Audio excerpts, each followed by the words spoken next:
One of my favorite conversations to have with friends annually is, what is everyone's game of the year? Of course, this debate goes out across the world and is a heavenly bliss of optimism and passion. Or, if you discuss this topic, or any topic for that matter on the internet, it's absolute riot-provoking hate and torture. Then you have the Game Awards, or as I like to call it, the just show me the next damn trailer show. 2023 has been a pretty stellar year for gaming in my opinion. Lots of great games across different genres that I really enjoyed. Now, I want to do the complicated task of picking just one of all these bangers as Game of the Year. Spoiler, I heard you knew my Game of the Year as I was playing it. But I also wanted to share some thoughts about a couple of other games that I feel are worthy to me.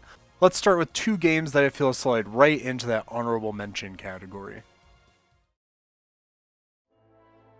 Octopath Traveler 2 on PC, released February 24th, 2023.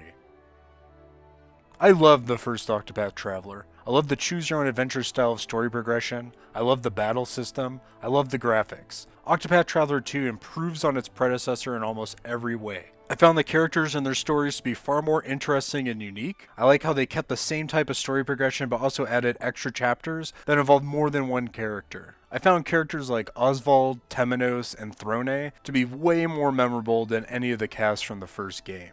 The best way I can describe how this game feels to play is that it's just a great adventure. You enjoy exploring, you enjoy learning new things about the world and the people that inhabit it. Everything is just so well laid out and nicely written that your incentive is discovery. I love the path actions where I can learn details about any NPC, or choose to just knock them the fuck out.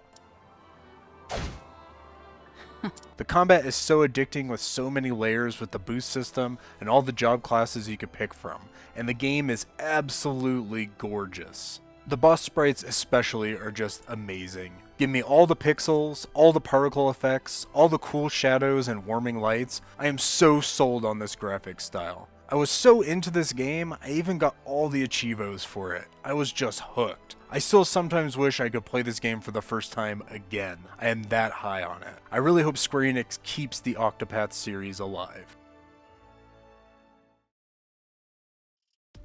Street Fighter 6 on PC, released June 1st, 2023.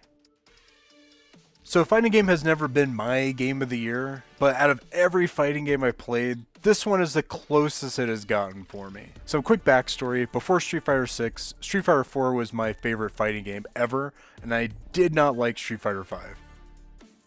I thought Tekken 7 and Guilty Gear Strive were good, but they never really got me hooked. So before Street Fighter 6, it's been a good while since a fighting game really got its claws into me. Then the heavens opened and sent down Street Fighter 6.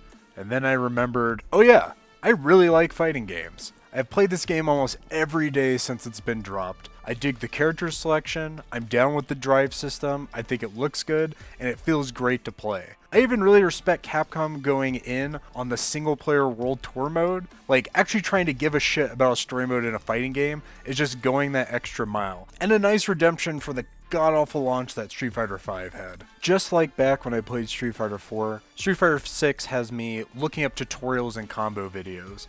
I'm practicing in the lab. I'm hyped to fight strangers as much as possible. I'm even joining discords to find more cool people and good opponents to spar against. This game fuels my desire to get better at it, to be a student of it, to challenge myself, all while having a blast doing so. I even learned to play character types that I usually ignored in the past, like JP, Dalsum, and Zangief, just because this game makes it so fun to learn new shit. If you're into fighting games or any competitive game, you know exactly what I'm talking about. You know that competitive feeling, you know that desire, the satisfaction you get when you practice something and it works, or finding someone who is just better than you and it drives you to be better. A good fighting game is fun, has a decent system and cool characters. A great fighting game has you playing against randos until 3 AM because you just have to learn a specific matchup because you're enjoying it that much.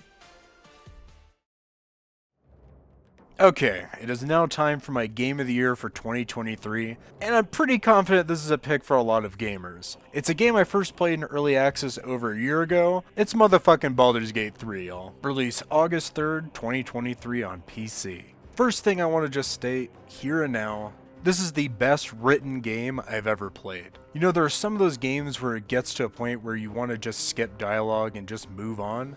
This ain't that. I was hooked on everything everyone was saying. I was interested in all the lore, subplots, and even the random NPCs that you may not ever talk to again. I have never been enraptured by a game's writing like this. Larian Studios did an amazing job with all the decision branches. I just have to say thank you for such a wonderful experience. The number of ways you can progress through this game, whether it be through dialogue, combat, and exploration, is the freedom I love to find in games. The freedom that I and my friends are making our own adventure, and the feeling that anything could happen. This was a big theme with my RPGs that needed to be studied video, which I actually made before this game came out. Baldur's Gate 3 is an RPG that needs to be studied. Larian Studios is a developer that needs to be studied on how to make a great game. Next thing I'd like to point out is I love Dungeons & Dragons, so to see the 5th edition rules being used was just chef's kiss. Playing this game actually helped me learn how some spells and abilities can actually work. And you know a game is fun as hell is when you get a level up and you're just spending a lot of time combing through all the new feats and deciding which spells to prepare. I was so excited for the next level that I was just in a constant state of giddy anticipation. And these few points are just the tip of the iceberg with what I like about this game. It's 100% a game where you just gotta play it and find out for yourself. Baldur's Gate 3, more than well deserving of my game of the year, and Larian Studios, hands down the developer of the year as well. There you have it, Baldur's Gate 3, my GOTY, and now the inevitable line. What is your game of the year for 2023? What are some other games you feel are honorable mentions? Feel free to share them. Thank you for watching.